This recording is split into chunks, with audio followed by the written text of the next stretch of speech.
Much of the world only knows Iran for its military.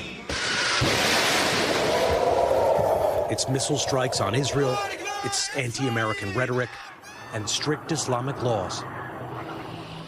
But there is another Iran few people get to see. It's difficult to gain access here, especially for journalists. Reporting visas are rare, but the view is worth it and is surprising. It's 9 a.m. and Iran's national women's hockey team is training hard. Even though this is the only rink in Tehran, the team is going from strength to strength. Last year, they won the Asian Cup.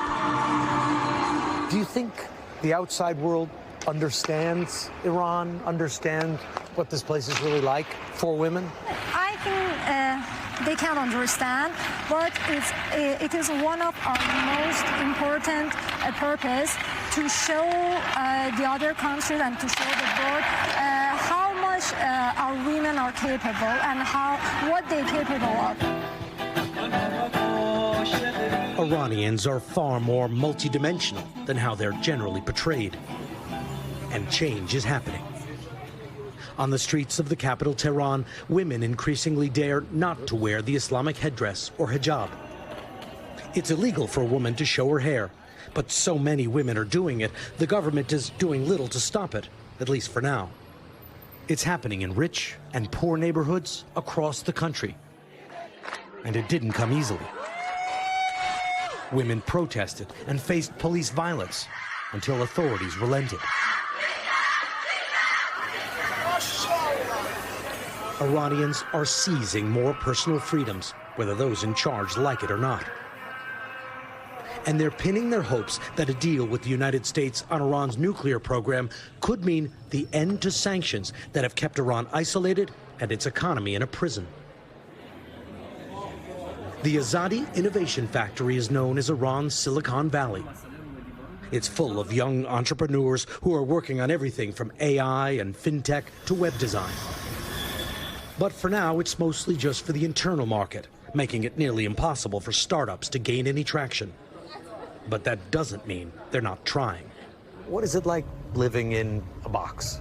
It's really difficult to work in this situation, but if we get outside the box, we can also, have a bright future ahead of us. What about relations with the United States, relations with Europe?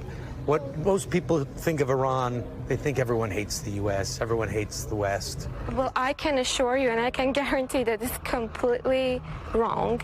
I'm an ordinary person and we have nothing, we have like no problem with people in other countries. We would actually love to see them as, guests, as tourists here. Iranians are proudly confident that if given a chance, this country will thrive. Even Iran's Islamic revolutionary government is showing more flexibility within limits. I was allowed into parliament, generally off limits to foreigners, let alone an American journalist. I met Ibrahim Rezai, a member of Iran's National Security Committee, who said Iran doesn't want a nuclear weapon and is open to allowing inspectors. What is Iran hoping to get out of these negotiations? Our main demand is the lifting of all sanctions, he said. How far do you want to push this? We are ready for American investment in Iran. Our president has announced it, and we are ready now, he said. But I wondered if Iran's new openness will last, and why it's happening. Militarily, Iran has lost some of its most powerful allies. Hamas in Gaza, Hezbollah in Lebanon, and the Syrian regime of Bashar al-Assad have all been either badly beaten or destroyed. Iran seems to be at a crossroads, and you can feel it in Tehran, where Iranians are pushing the boundaries. I've been to this country a few times, but never have I seen people openly speaking from the heart in this way. What happened? What changed? You reach to a point that you're fed up. You don't want to experience more of that thing, that sanction, that misery. That think that every day you have to wake up to a bad news. So someday you say, oh, enough is enough. The government here wants a deal, wants more trade, and to stay in power. The question is, can it do them all at once?